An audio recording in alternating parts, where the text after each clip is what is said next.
Assalamualaikum dear viewers. I hope you all are fine and doing very well. Video शुरू करने से पहले अगर आप हमारे चैनल पर नए हैं और अभी तक आपने हमारे चैनल को सब्सक्राइब नहीं किया तो अभी सब्सक्राइब करें ताकि आने वाली जितनी भी इंफॉर्मेटिव वीडियोस हों आपको डेली बेसिस पर रिसीव होते रहें। आज की हमारी इस वीडियो का ट्यूटोरियल है अल्फला स्कॉलरशिप स्कीम 2023।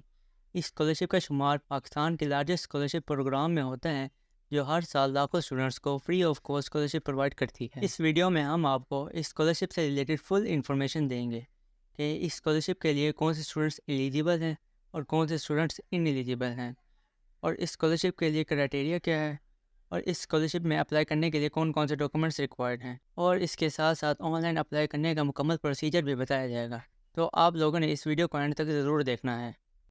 तो अब हम बात करते हैं स्टूडेंट्स एलिजिबिलिटी की कि कौन से स्टूडेंट इस स्कॉलरशिप के लिए एलिजिबल हैं। तो number 1 intermediate, DAE and undergraduate students, और number 2 students of all the provinces of Pakistan including Baltistan. अगर आपका ताल्लुक पाकिस्तान के किसी भी सूबे से है तो आप स्कॉलरशिप के लिए एलिजिबल हैं। Number 3 the students must be enrolled in government institutes. In students का किसी भी गवर्नमेंट इंस्टीट्यूट में एनरोल्ड होना लाजमी है बड़ा। Number 4 student must have 70% marks in matric and 60% marks in last board exam. अगर आपके मैट्रिक में 70% मार्क्स हैं और लास्ट बोर्ड एग्ज़ाम में 60% मार्क्स हैं तो आप इस स्कॉलरशिप के एलिजिबल हैं। और इसमें एक माइनॉरिटीज़ के लिए फेवर रखी गई है कि अगर उनके 60% मार्क्स मैट्रिक में हैं और 55% मार्क्स लास्ट बोर्ड एग्ज़ाम में हैं तो वो भी स्कॉलरशिप के एलिजिबल हैं। और number 5 students belonging to family facing financial hardship.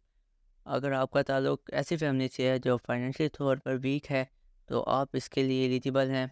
और number 6 students belonging to affected areas. अगर आपका ताल्लुक अफेक्टेड एरिया से है, मतलब कि अगर आपका ताल्लुक सैलाब से मुतासिर इलाकों से है या ज़लज़ले से मुतासिर इलाकों से है या इसी तरह से किसी भी अफेक्टेड एरिया से है तो आप इस स्कॉलरशिप के लिए एलिजिबल हैं।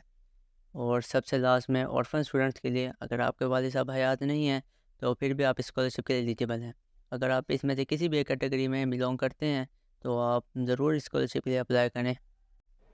अब हम बात करते हैं स्टूडेंट्स इन एलिजिबिलिटी की कि कौन से स्टूडेंट्स हैं जो इस स्कॉलरशिप में अप्लाई नहीं कर सकते। तो number 1 students of PhD, MPhil, LLM, religious and cultural studies.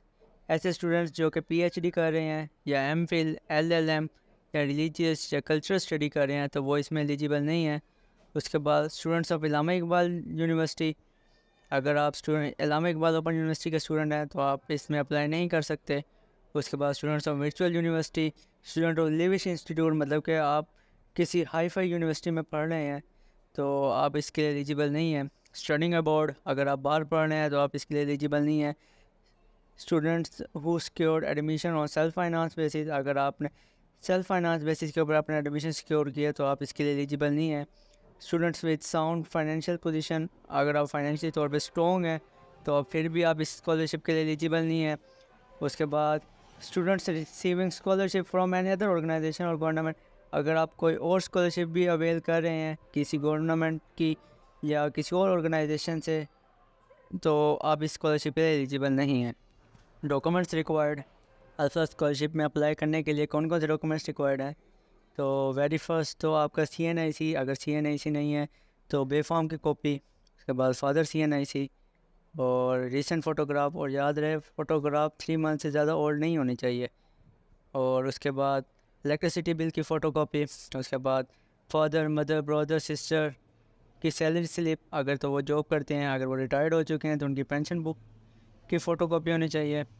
उसके बाद all the previous exams results की फ़ोटोकॉपी, जितने भी आप पहले एग्ज़ाम दे चुके हैं तो उनकी फ़ोटोकॉपी होनी चाहिए आपके पास। और उसके बाद फ़ोटोकॉपी ऑफ फीस स्लिप, आपने लास्ट जो फीस सबमिट करवाई है उसकी फ़ोटोकॉपी होनी चाहिए। उसके बाद बोनाफाइड सर्टिफिकेट होना चाहिए जो कि अल्फला की वेबसाइट के ऊपर दिया गया है, और इसकी मैंने कंप्लीट इन्फॉर्मेशन आगे बताई भी हुई है ऑनलाइन अप्लाई में कि बोनाफाइड सर्टिफिकेट आपने डाउनलोड कैसे करना है और उसको फिल कैसे करना है और सबमिट कैसे करवाना है, और ये सारी इन्फॉर्मेशन दी है। उसके बाद इकरारनामा भी उनकी वेबसाइट के ऊपर अवेलेबल है, और इसके बारे में मैंने बताया है आगे अपनी वीडियो में कि इकरारनामा आपने, अगर आपकी सिलेक्शन हो जाती है स्कॉलरशिप के लिए तो फिर आपको रिक्वायर्ड होगा, वरना अभी ऑनलाइन अप्लाई के लिए ज़रूरी तो नहीं है। और इसके साथ साथ याद रखें कि इस स्कॉलरशिप के लिए अप्लाई की लास्ट डेट 31 अगस्त है। तो जितनी जल्दी हो सके आप अपने एप्लीकेशन को कंप्लीट कर लें और सबमिट करवा दें, इतनी ज़्यादा अच्छा होगा। और सबसे लास्ट में अब हम बात करते हैं ऑनलाइन अप्लाई की, कि अब हमने ऑनलाइन अप्लाई कैसे करना है। तो आइए देखते हैं। तो आपने अपने मोबाइल से क्रोम को ओपन कर लेना है। ओपन करने के बाद सर्च करना है अल्फ़ा स्कॉलरशिप 2023 ऑनलाइन अप्लाई। जैसे ही आप इसके ऊपर क्लिक करेंगे तो आप नेक्स्ट पेज के ऊपर शिफ्ट हो जाएंगे। यहाँ पर देखें डिफरेंट लिंक्स दिए हुए हैं हमें, तो हम पहले लिंक को देखते हैं। जैसे कि इसके ऊपर लिखा हुआ है अल्फ़ा स्कॉलरशिप स्कीम, तो ये उनकी ऑफिशियल वेबसाइट है। तो इसके ऊपर क्लिक करेंगे अप्लाई नाउ के ऊपर। जैसे आप इसके ऊपर क्लिक करेंगे तो आप दूसरे पेज के ऊपर शिफ्ट हो जाएंगे। और यहाँ पे देख सकते हैं जैसे कि अब हम यहाँ पे उनकी वेबसाइट के ऊपर आ गए हैं। तो आपने यहाँ पे क्लिक करके अप्लाई नाउ का ऑप्शन आएगा, उधर क्लिक करना है, तो आप नेक्स्ट पेज के ऊपर ट्रांसफ़र हो जाएंगे। तो आपने एंड में देखना है कि यहाँ पे ये जैसे कि ये एंड में अप्लाई का लिखा हुआ है, तो आपने यहाँ पर क्लिक करना है। जैसे ही आप यहाँ पर क्लिक करेंगे तो आप मेन पेज के ऊपर शिफ्ट हो जाएंगे, जहाँ पर आपने अपनी एप्लीकेशन कंप्लीट करना है। जैसे कि अब आप देख सकते हैं कि हम अपने मेन पेज की तरफ आ गए हैं। तो यहाँ पर उन्होंने सबसे पहले हमें गाइडेंस दी हैं कि incomplete application will not be entertain, applicants having 70% marks in matric और students studying in private institute. ये सारा कुछ मैं सब कुछ आपको पहले ही बता चुका हूँ एलिजिबिलिटी क्राइटेरिया में और इन एलिजिबिलिटी क्राइटेरिया में। उसके बाद डॉक्यूमेंट्स अपलोडेड इन फॉर्म्स, ये सारा कुछ मैं पहले बता चुका हूँ कि डॉक्यूमेंट्स कौन कौन से चाहिए। तो आप इनको पढ़ भी सकते हैं, बाकी मैंने अपनी इस वीडियो में पीछे मैंने सारा कुछ बता चुका हूँ पहले। तो आपने ओके के ऊपर क्लिक करना है। ओके के ऊपर जैसे आप क्लिक करेंगे तो हम अपनी एप्लीकेशन की तरफ आ जाएंगे। तो एप्लीकेशन में उन्होंने हमसे पर्सनल इन्फॉर्मेशन मांगी है, एजुकेशनल इन्फॉर्मेशन मांगी है, फैमिली एंड फाइनेंशियल इन्फॉर्मेशन मांगी है, रेफरेंस इन्फॉर्मेशन मांगी है, और एंड में हम अपने एप्लीकेशन को प्रीव्यू करके सबमिट करवाएंगे। तो हम सबसे पहले अपनी पर्सनल इन्फॉर्मेशन में देखते हैं। तो पर्सनल इन्फॉर्मेशन की तरफ मूव करने से पहले यहाँ पर उन्होंने हमें रीजन मैप दिया हुआ है। रीजनल मैप में हम अपने प्रोविंस को देख सकते हैं। यहाँ पर जैसे कि बलूचिस्तान का दिया हुआ है, और यहाँ पे पंजाब, सेंट्रल पंजाब, साउथ पंजाब। तो आपने इधर अपना रीजन देख लेना है कि आप किस रीजन में, आपकी डिस्ट्रिक्ट किस रीजन में लाई कर रही है।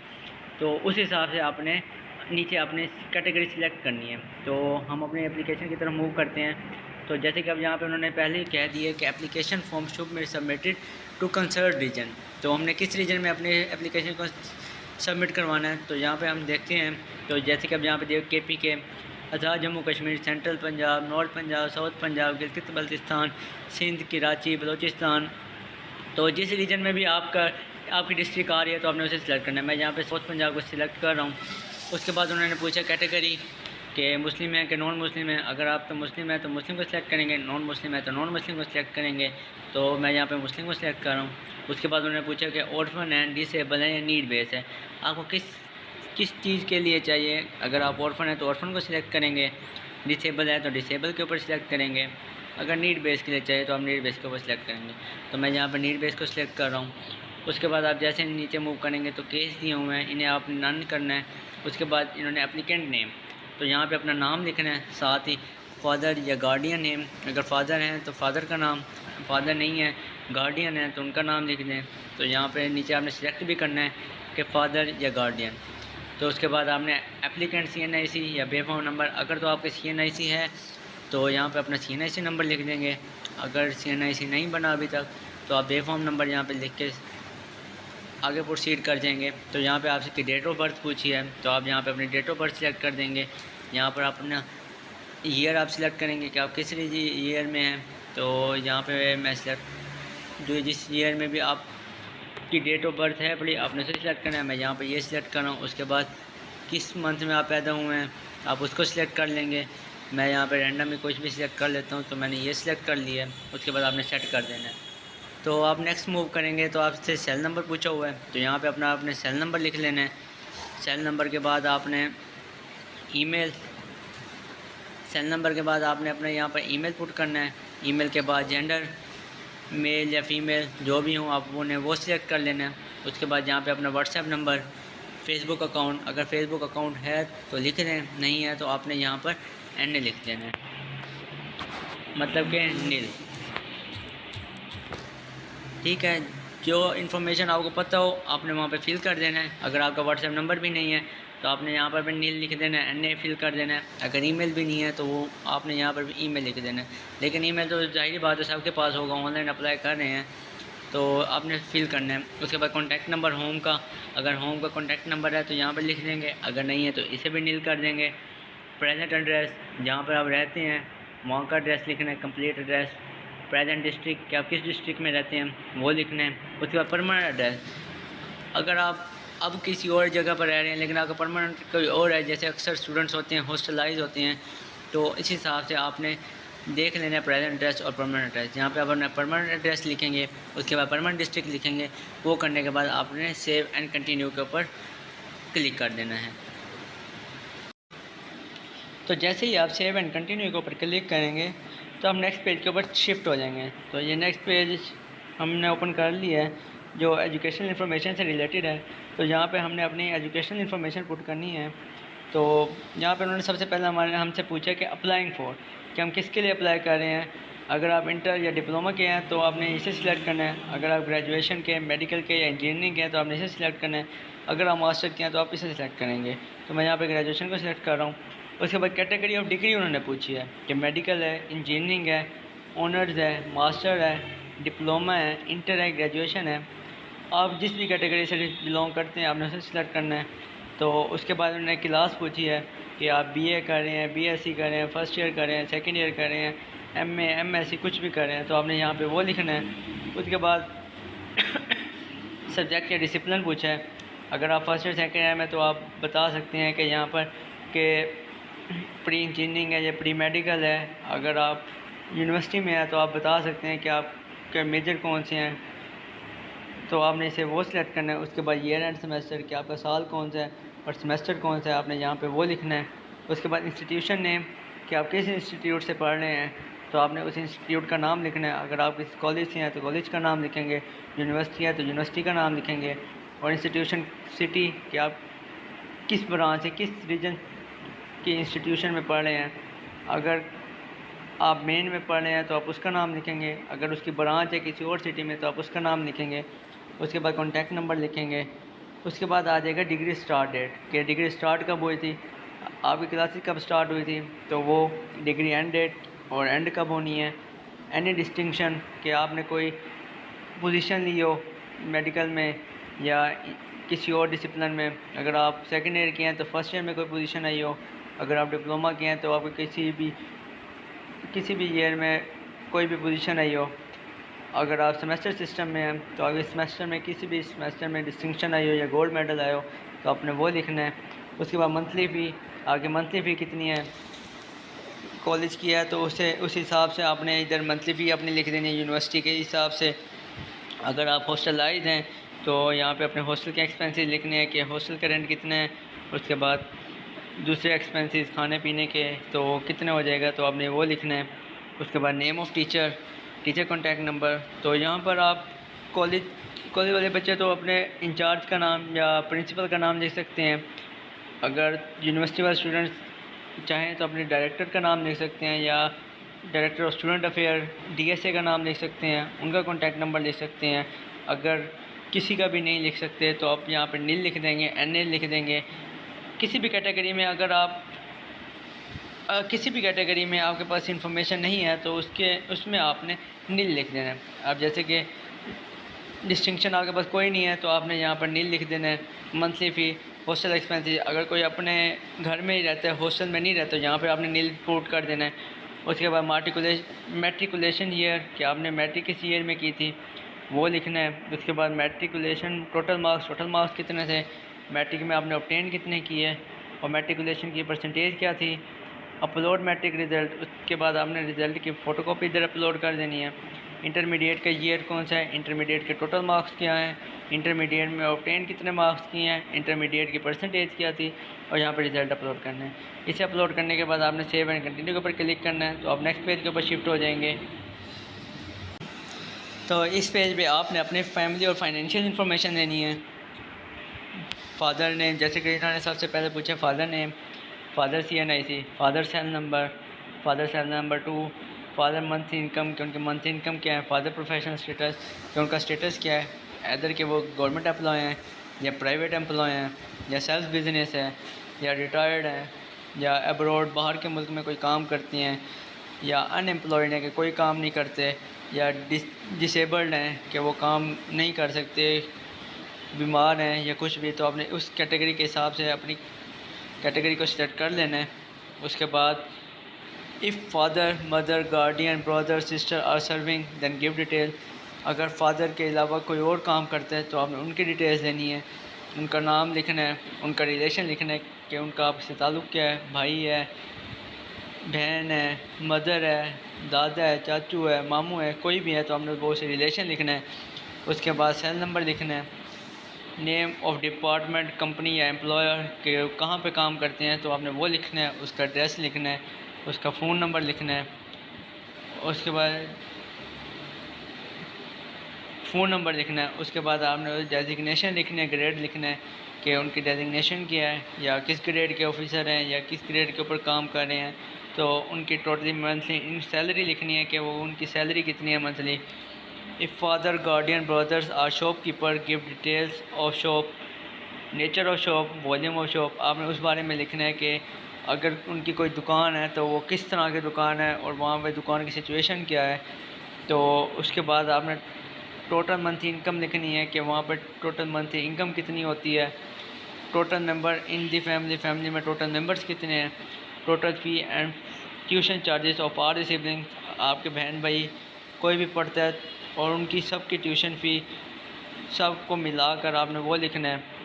उसके बाद details of any other supporting person who is giving you a helping hand in your education, अगर आपके एजुकेशन में कोई हेल्प करता है तो आपने उसका नाम लिखना है, उसका रिलेशन लिखना है कि उसका आपके साथ रिलेशन क्या है, ताल्लुक़ क्या है, चाचू हैं, भाई हैं, मामू हैं, उनका सेल नंबर लिखना है और अमाउंट बीइंग पेड, वो आपको कितने पैसे देते हैं या कितनी असिस्टेंट प्रोवाइड करते हैं तो आपने वो अमाउंट लिखनी है। If you or any other sibling is getting financial support from Alfalah or any other government or non government organisation give detail, अगर आपका कोई और सिबलिंग बहन भाई में से कोई भी फाइनेंशियल सपोर्ट हासिल कर रहा है अल्फला से या किसी भी गवर्नमेंट स्कॉलरशिप से या नॉन गवर्नमेंट ऑर्गेनाइजेशन से, तो आपने उसका नाम लिखना है ऑर्गेनाइजेशन बेनिफिशियरी का, उसके बाद उस ऑर्गेनाइजेशन का नाम लिखना है, उसके बाद आपने अमाउंट लिखनी है कि कितनी अमाउंट मिलती है आपको, उसके बाद आपने डिटेल्स देनी है कि सिबलिंग्स की कि कौन कौन पढ़ रहा है, तो डिटेल्स और sibling study including the applicant on detail, इसमें आपने अपने बहन भाइयों की सबकी इन्फॉर्मेशन देनी है, उनका नाम, उनका जेंडर, मेल है या फीमेल है, क्लास या कोर्स, अगर छोटी क्लास में है तो वो लिखना है, 1 में है, 2 में है, 5 में है, 10 में है, फर्स्ट ईयर में, सेकंड ईयर में है, अगर यूनिवर्सिटी में है तो उनका सेमेस्टर कौन सा है, एजुकेशनल इंस्टीट्यूट विद एड्रेस, वो किस इंस्टीट्यूट में पढ़ रहे हैं उसका एड्रेस लिखना है। उसके बाद टाइप ऑफ इंस्टीट्यूट, टाइप क्या है, बड़ी गवर्नमेंट है या प्राइवेट है, उनकी टोटल फ़ी कितनी है पर मंथ की, आपने वो लिखना है। ये सारा कुछ इन्फॉर्मेशन देने के बाद आपने सेव एंड कंटिन्यू के ऊपर क्लिक करना है, तो आप नेक्स्ट पेज के ऊपर ट्रांसफ़र हो जाएंगे। इस पेज पे आपने अपने रेफरेंस इन्फॉर्मेशन देनी है, provide details of 2 persons as reference to clarify to certify your given details. The said person should be educated and they should be well aware of your family circumstances. आपने किसी भी 2 बंदों की ज़मानत देनी है और वो आपको अच्छी तरह जानते हों और पढ़े लिखे भी हों और आपके घरेलू हालात, फैमिली, फाइनेंशियल सब सर्कमस्टांसेस को वो जानते हों। तो आपने उनका नाम लिखना है, उनका प्रोफेशन लिखना है या ऑक्यूपेशन लिखना है, उसके बाद उनका CNIC नंबर लिखना है और उनका फ़ोन नंबर लिखना है, और सेकंड पर्सन का नाम, उनका प्रोफेशन, उनका CNIC और उनका सेल नंबर। उसके बाद यहाँ पर आपने CNIC नंबर, आपने अपना CNIC शनाख्ती कार्ड जो है वो उसकी फ्रंट इमेज को अपलोड करना है।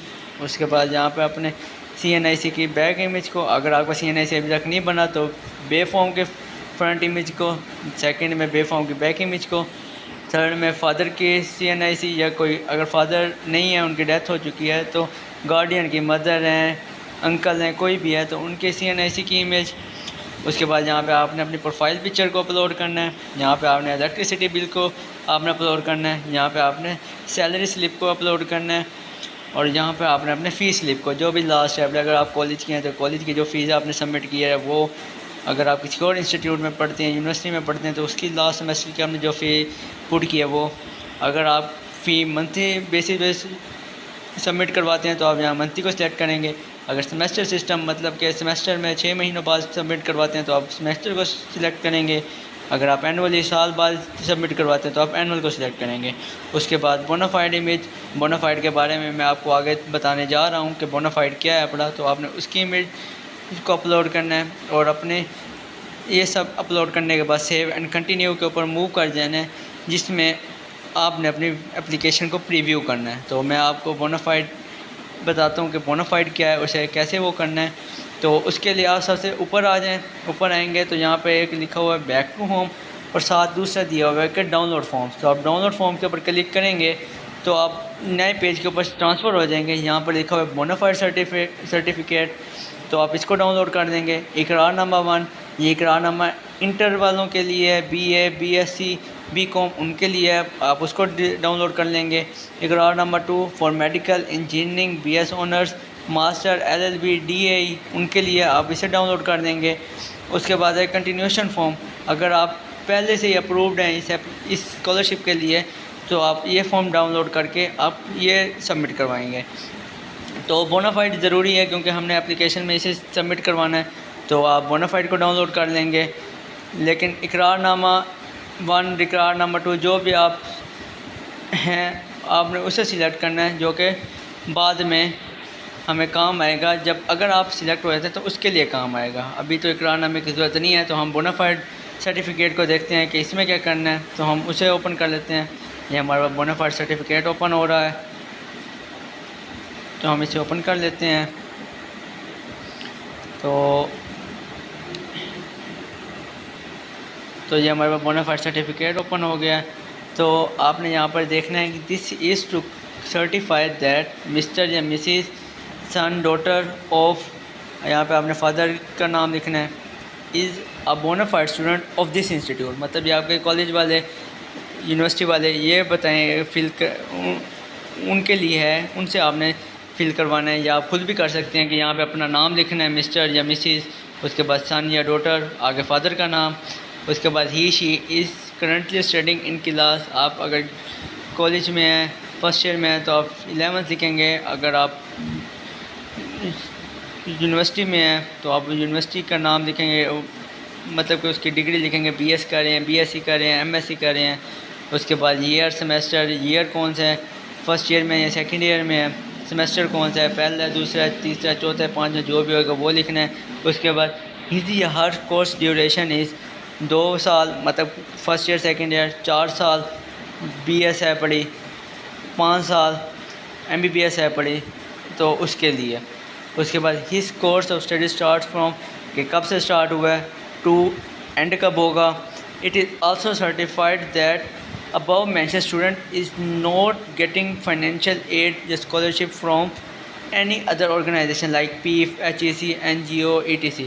के वो ये सर्टिफाई क्लैरिफाई करेंगे कि आप कोई दूसरी एप्लीकेशन, कोई दूसरी स्कॉलरशिप नहीं ले रहे। This certificate has been issued for scholarship, तो आपने वो उसके बाद या आगे प्रिंसिपल या हेड ऑफ डिपार्टमेंट के लिए, कॉलेज वालों के लिए प्रिंसिपल करेंगे, और यूनिवर्सिटी वालों के लिए हेड ऑफ डिपार्टमेंट डायरेक्टर वो करेंगे, वो नाम लिखेंगे। उसके बाद अपनी डेजिग्नेशन लिखेंगे, सिग्नेचर करेंगे, डेट लिखेंगे और ऑफिस स्टैम्प करेंगे। और इन्होंने नीचे नोट दिया हुआ है, print this certificate on college university letterhead and must be signed from the head of the relevant department duly affixed office stamp. मतलब कि आपने अपने हेड ऑफ डिपार्टमेंट से आपने स्टैम्प करवाना है। Course start and end date must as date month and year i.e. जैसे कि यहाँ पे इन्होंने आगे बताया हुआ है, कोर्स स्टार्ट फ्रॉम 1 सितंबर 2020 टू 31 अगस्त 2024। इनकम्प्लीट या without office stamp bonafide certificate will not be accepted. अगर स्टैम्प के बगैर होगा या इनकम्प्लीट आपने ये सर्टिफिकेट अपलोड किया होगा तो आपके लिए ये एक्सेप्ट नहीं होगा। और सबसे आखिर में आपने अपने एप्लीकेशन को प्रीव्यू करना है, अपनी सारी इन्फॉर्मेशन चेक कर लेनी है, personal information, educational information, family financial information, उसके बाद रेफरेंस इन्फॉर्मेशन देख लेनी है कि आपने जिन पर्सनस का रेफरेंस दिए हैं, ज़मानत दी है, क्या आपने सही इन्फॉर्मेशन दी है, उनका सही CNAC पुट किया है। ये करने के बाद आपने अपनी एप्लीकेशन को सेव एंड सबमिट करा देना है। तो डियर व्यूवर्स, अगर आपको इसमें से कोई चीज़ समझ ना आई हो तो आप कमेंट सेक्शन में पूछ सकते हैं, और अगर आपको हमारी ये वीडियो अच्छी लगी है तो आप प्लीज़ हमारे चैनल को सब्सक्राइब कर दें, ताकि आने वाली जितनी भी इन्फॉर्मेटिव वीडियो हो आपको डेली बेसिस पे रिसीव होती रहें।